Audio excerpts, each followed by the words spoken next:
Hi Neha, now that you have a good job and steady source of income, how are you thinking of investing your money? Because अगर अभी से तुम अपने पैसे सही से इन्वेस्ट करोगे तो फिर रिटायरमेंट के टाइम या फिर तुम्हारे जो फाइनेंशियल गोल्स होंगे at a later stage of life you will be able to better achieve them. तो it is very important that you invest your money properly. तो क्या कर रहे हो इस बारे में? अगर आप अपने मनी को सही से कंपाउंड करोगे तो 15 से 20 साल के अंदर आपका कॉर्पस अच्छा खासा बन जाएगा, क्योंकि there is also a difference between compounding your money as well as saving your money at different at a simple interest rate. तो फिर बताओ क्या प्लान है तुम्हारा?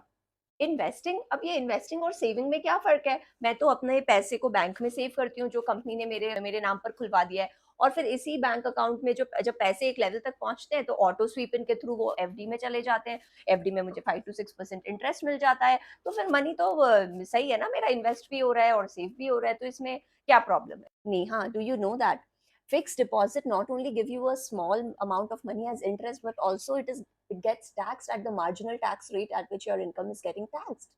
Yes, which means that अगर तुम 6% इंटरेस्ट कमा रहे हो फिक्स डिपॉजिट पर, और अगर तुम्हारा टैक्स रेट 30% आता है, तो effectively you are getting only 4.2% as your as interest on FD in your hands.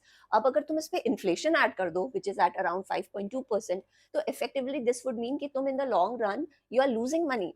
इसका मतलब अगर तुम्हारे जो 100 रुपए तुमने आज के दिन सेव किया होगा, वो 20 साल में उसकी वैल्यू 80 हो जाएगी। तो actually you are not earning but you are losing money. क्या? व्हाट बकवास इज दिस? क्या? व्हाट बकवास इज दिस? क्या? व्हाट बकवास is this? You mean that the money that I save in my bank account is actually not saving but losing? What are you talking about? Yes, that is the problem कि सारे लोगों को बस ये simple काम करना होता है, एफडी में पैसे रखते हैं। इसीलिए मैं इससे कह रही हूँ फिक्स डिपॉजिट की बीमारी, एफडी की बीमारी हो रही है लोगों को, क्योंकि वो सिर्फ अपने पैसों को एफडी में रख रहे हैं जैसे बाकी जनता कर रही है, और उनको उनको ये नहीं समझ आ रहा है, ये नहीं चमक रहा है कि एक्चुअली जो ये सेविंग्स के नाम पे एफडी पे पैसे डाल रहे हैं, actually they are losing money on by putting the money in the FDs if you consider the long run. तो ये बहुत जरूरी है इस एफडी की बीमारी से बाहर निकालने की लोगों को। You Indeed open my ISIS.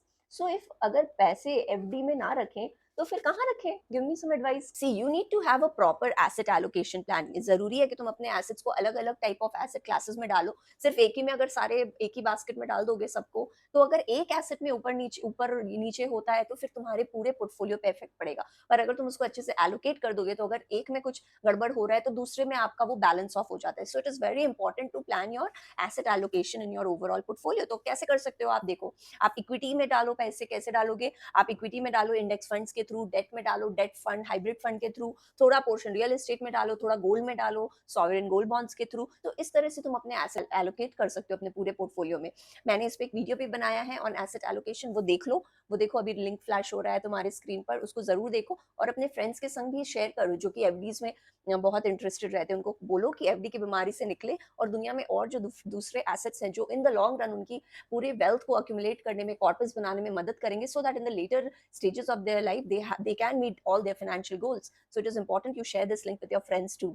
Baba, I don't understand this asset वैसेट रिस्क। ये मेरा सिंपल है, वनीला फिक्स डिपॉजिट में पैसे डालो, रिटर्न कमाओ और खुश रहो। ये कॉम्प्लेक्स फाइनेंशियल जार्गन मेरे पल्ले नहीं पड़ता। हाँ वही है ना, इतना सिंपल है इसलिए सब लोग बस एफडी एफडी करते रहते हैं। लेकिन remember, simple is not always the best. तो फिर तुमको उसमें थोड़ी मेहनत करनी होगी, थोड़ा देखना होगा। अगर तुमको अपने फ्यूचर के बारे में सोचना है तो that is I am calling it as a fix deposit की बीमारी, जिससे लोगों को निकालने की बहुत जरूरत हो गई है। और इसीलिए मैंने ये चैनल भी बनाया है उन्हीं लोगों को के लिए, ताकि उनको और जागरूक करूं इस बारे में। तो इसलिए जरूरी है कि तुम अपने एसेट्स को एलोकेट करो, अपनी सेविंग्स को अलग अलग एवेन्यूज में डालो, ना कि सिर्फ फिक्स डिपॉजिट में डालो। तो तुम simple way of doing it is like, if suppose you are saving 50,000 a month, तो तुम क्या करो, 25,000 एसबीआई निफ्टी 50 फंड में डाल दो, 20,000 एक हाइब्रिड फंड में डाल दो, 5,000 सॉवरेन गोल्ड बॉन्ड में डाल दो। और अगर तुमको ये भी झमेले नहीं करने तो तुम सीधे के सीधे अपने 50,000 एक मल्टी एसेट फंड में डाल दो, जो कि ऑटोमेटिकली इन सारे एवेन्यूज में तुम्हारे पैसों को डिस्ट्रीब्यूट कर देता है। तो that is an easy way you can start with it. और अगर और सिंप्लीफाई करना है तो तुम इस पे सिप्स डाल दो, तो ऑटोमेटिकली तुम्हारे बैंक से हर महीने वो पैसे कटकर इन फंड्स में एलोकेट हो जाएंगे, मल्टी एसेट फंड में चला जाएगा। तो जिससे कि आपके तुम्हारा जो फंड है ये automatically different different asset class में अपने आप बढ़ जाता है। तो तुम मैनुअली भी मतलब तुमको करना नहीं पड़ेगा, बैंक अकाउंट में डायरेक्टली इट विल गो। और अगर तुम चाहो तो तुम एक फाइनेंशियल एडवाइजर से जाकर बात कर सकती हो, अपने पूरे एस्पिरेशंस बता सकते हो, अपने फाइनेंशियल गोल्स बता सकते हो। फिर तुम्हारे एज, तुम्हारे फाइनेंशियल गोल्स, तुम्हारी सेविंग्स को मद्देनजर रखते हुए वो पूरा एक फाइनेंशियल प्लान बना देते हैं, और फिर तुम you can follow that to the T. So you can do that because I am not a SEBI registered investor advisor, so for your investment purpose needs you should meet an RIA. तो ये करो और फिर तुम देखो तुम्हारा corpus कैसे अच्छा खासा बन जाता है, क्योंकि तुम्हारी अब इनकम स्टडी है। तो you must need to save. It is important that you not put all your money in the fixed deposits and be इस फिक्स डिपॉजिट की बीमारी से बाहर निकलो। तो I hope this will was helpful for you, sister. Thanks, Neha. You are a lifesaver as always. So now I will open sips in these funds that you have suggested.